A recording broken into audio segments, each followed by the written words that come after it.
Even if you're just a beginner at Blender, by the end of this little tutorial series, you're going to have this beautiful Rolex right here. This is episode 1 today. We're going to make the case. We're going to use some modeling techniques that look like magic to most people, but I'll make sure that you can follow even if you're a beginner, okay? If you want to see episode 2, make sure you subscribe to the fucking channel. Make sure you hit that bell thing too. That way you're going to get notified when episode 2 comes out. Now let's get to work. Okay, first thing, we have to get a reference image. Go to Google, type in Rolex, go to images, scroll around a little bit until you find yourself a good reference image like this one right here, for example. You want to find something which is high in resolution. This one here is okay. It also has a transparent background. That's perfect. You're going to save that shit to your computer. And now you're going to go back to Blender. You're going to press 7 on the number pad to go to top view. And then with Shift A, you're going to go down here to image. Click on reference here, find your folder with your reference image, open that up, load it into your scene, and there you have your reference. Now guys, I don't want to make this tutorial 60 minutes long. I'm going to move pretty quickly, but I'm going to explain every step. If anything is too quick for you, just pause the video, watch the last 5 seconds again. If you still don't understand something, leave a comment below. But my goal here is to give you as much information as possible in as little time as possible. So just remember, you can pause this shit at any moment and replay it if you want to. If that's still too quick for you, you can play this at 1/2 the speed or whatever YouTube allows you to do. Now take this reference image, press G and Z to lower it down on the Z axis. We want it to be below our scene so it doesn't collide with our cube. And then we're going to go to top view once again, and it looks like we have to go to wireframe view and we have to align this with the world. As you can see, the center of the watch is not really aligned with these axes here, so we're going to move it down on the Y axis a little bit. And by the way, one thing I'd like to do with my reference images, select the fucker, go over here to the side to object data properties. It looks like a little picture. You can click on opacity in this empty menu here, and now just reduce the opacity a little bit. Now it's a little bit easier to look at it. And you can also see the axes, so now you can zoom in and align this perfectly with your world if you want to. Now select the default cube, delete the default cube with X, and with Shift A, you're going to go to Mesh and add a new circle. It's very important that this circle has 64 vertices. So you're going to go down here to this little menu, set the number of vertices to 64, and now scale this down a little bit so it matches the size of the case of this watch. Then press E to extrude, right click, and scale it down a little bit further. Once you do that, you're going to go up here to Face and click on Grid Fill. That's going to fill in this hole with quads only, so that's good topology. We don't want to have shit topology. We don't want to have any n-gons. If you're not familiar with topology, topology just means the way that you arrange your polygons and geometry on your surface. You want this shit to be clean and organized. That way the model is going to work much better. It's going to be much higher in quality. If you want to learn more about topology and why it's important, I got a free topology guide. You can download that. There's a link in the description. Once you do your grid fill, you can see that it's a little bit crooked. You're going to open up the grid fill menu, adjust the offset a little bit. In this case, I have to set offset to 2. The span has to be 16 here. And by the way, it looks like we have 2 lines of symmetry. The x-axis is a line of symmetry and the y-axis is a line of symmetry. So we can use our box select tool to select this half and then this lower half down here as well. X delete vertices here. Now we have exactly 1/4 left. So now I can go over here to the little wrench to the modifiers tab, add modifier, go to the generate section. In the middle of this menu, you're going to find your mirror modifier. By default, this is going to be set to x-axis, so it mirrors across the x-axis. You can do the same shit over here on the y-axis, so it gets mirrored 2 times, and now anything you do on this quarter gets copied on the other sides as well. Now we're going to zoom in over here, select this vertex, use double G to slide it up a little bit so it aligns with this line here. Then press E to extrude and Y to slide that along the y-axis. You want to bring it up to here somewhere. And then you're going to go down here and select this vertex where this line joins into the case of the watch. And as you select that vertex, hold down Control and right click this vertex up here. That's going to select everything between them. Extrude this and press X to slide this along the x-axis outwards like this. And all you have to do now is press K to activate your knife tool, start to cut down here, and move your mouse all the way up to here somewhere so your line aligns with this line in the reference image. Click here, hit enter, alt right click to select this entire segment, X delete vertices. And now we're also going to take this vertex and slide it down a little bit with double G so we get this angle here. And now we have the rough shape for this case. Now this is where we can start adding the details and the thickness and shit like that. So now you're going to take this surface and extrude it up with E to around here somewhere. By the way, I'm also going to enable my mirror modifier on the Z axis so it gets mirrored down. Then with Control I, I'll invert the selection, press X,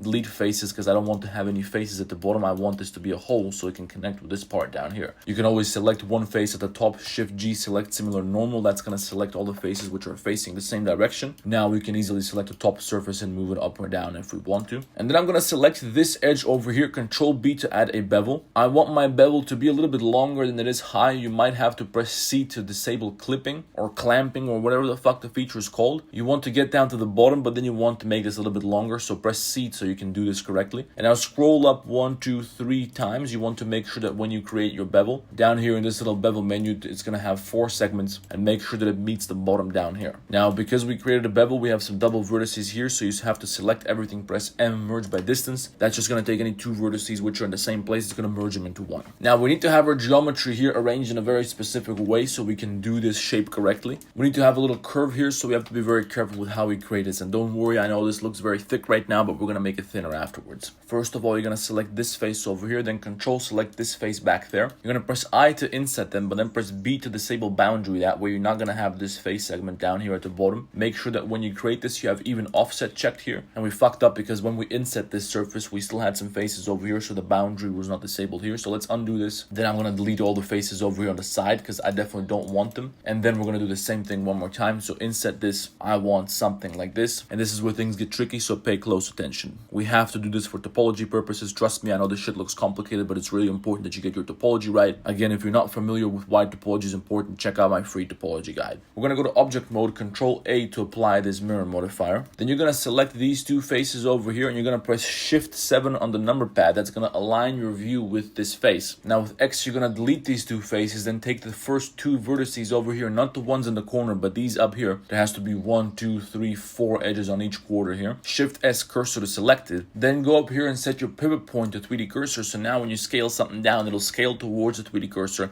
It'll pivot around the 3D cursor. You're going to select this vertex, which is right next to the 3D cursor here. Again, not the one in the corner. Then Control right click up here, Control right click here, so you can select the entire area around here at the top. Press Shift D to duplicate, right click to snap this back, and then you're going to press S to scale, and you're going to type in -1 to scale this to -1. That way it just reflects over the 3D cursor. And now when you go back to normal view, you can see that you have a circle duplicated onto the other side here. Now you're going to take these new edges which you duplicated and also take the edges that you had here before, so you can select the whole circle. You're going to press P, separate these edges by selection. In object mode, edit this object one more time, press M to merge by distance because you had double vertices here before. And now just select this, go up here to face, click on grid fill. This is because we want to fill this surface with quads. We don't want to have an n-gon. If it would have had an n-gon, this would have been fucked up. We wouldn't be able to create the shape that we wanted to create. Set the span down here to 4, and then adjust the offset by 1 or 2 levels so you can have quads and they're all aligned the way they should be aligned. Now delete this half down here, select this surface, select the other object, press Ctrl J to join them back together. Now with Ctrl R, you just have to add a loop cut over here, select this vertex, Shift S cursor to selected, and while the 3D cursor is still your pivot point, you're going to Alt right click to select this loop here, scale that to 0 on the Z axis like this so it aligns with the same level as the 3D cursor. Now I don't want to have to do this shit 8 more times down here and on the other side and on the other sides as well. So I'm going to delete all the other sides, and I'm once again going to mirror everything as I did before. I don't know why I applied the mirror modifier. I can't remember. We should have just kept quarters. But anyway, if you want to split this back up, Alt right click to select this edge loop here, then Shift Alt right click to select this edge loop, and Shift Alt right click to select this fucking edge loop here too. Control E, mark seam. Then in face select mode, you can now hover over this island here and press L to select this loose area. Let's also add this to the selection, and just press Control I to invert the selection. X delete faces. Now you just have this one part. So now add modifier, generate mirror, click on all 3 axes, and now you have everything ready to go. We have this new loop cut, so now we can select these 2 edges, fill them with F. Select these 2, fill them with F. These vertices here are not connected, so we have 2 vertices in the same place. So select everything, M, merge by distance. And we also have to bring this same geometry over here to the other side. So you're going to delete this face, place your 3D cursor onto this top vertex here. Then select these 4 faces over here that you have on this side, Shift D,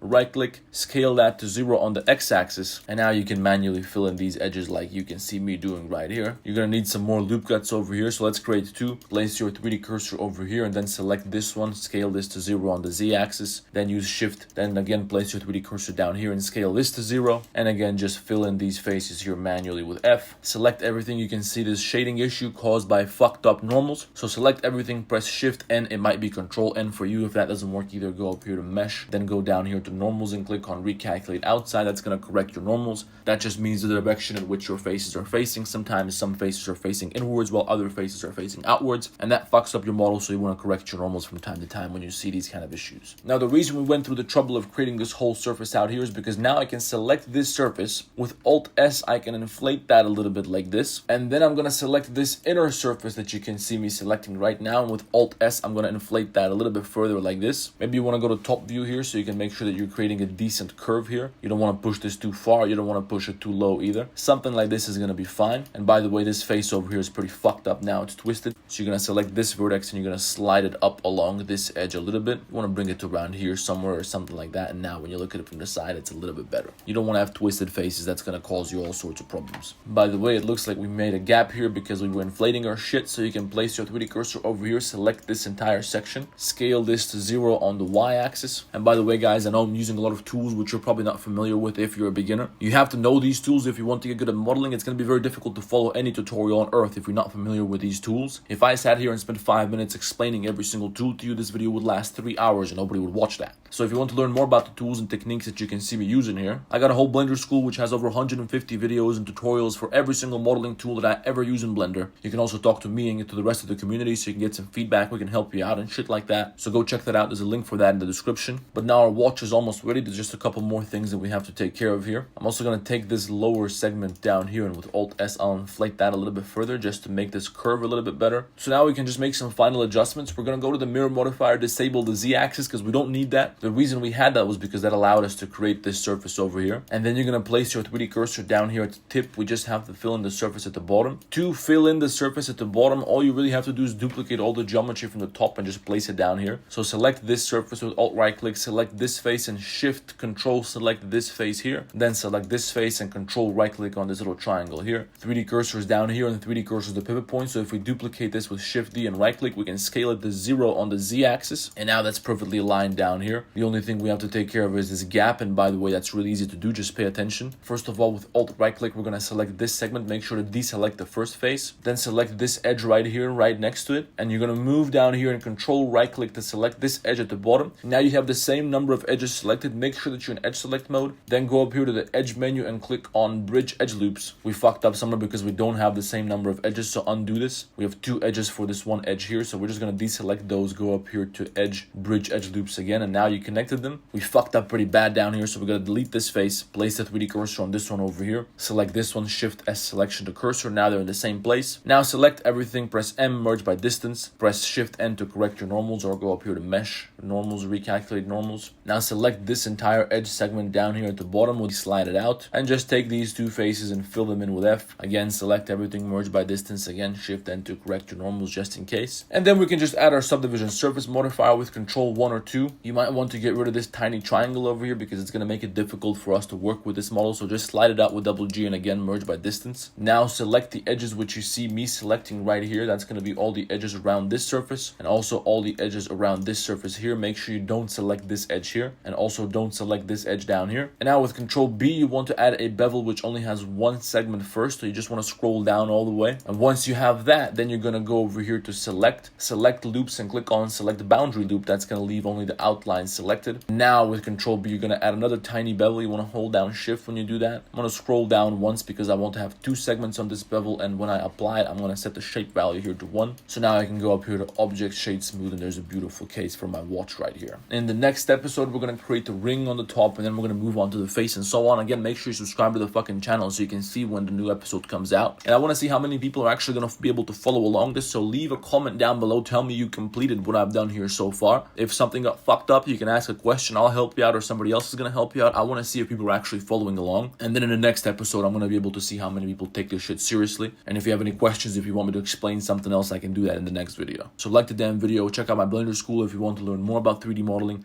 and I'll see you in the next one.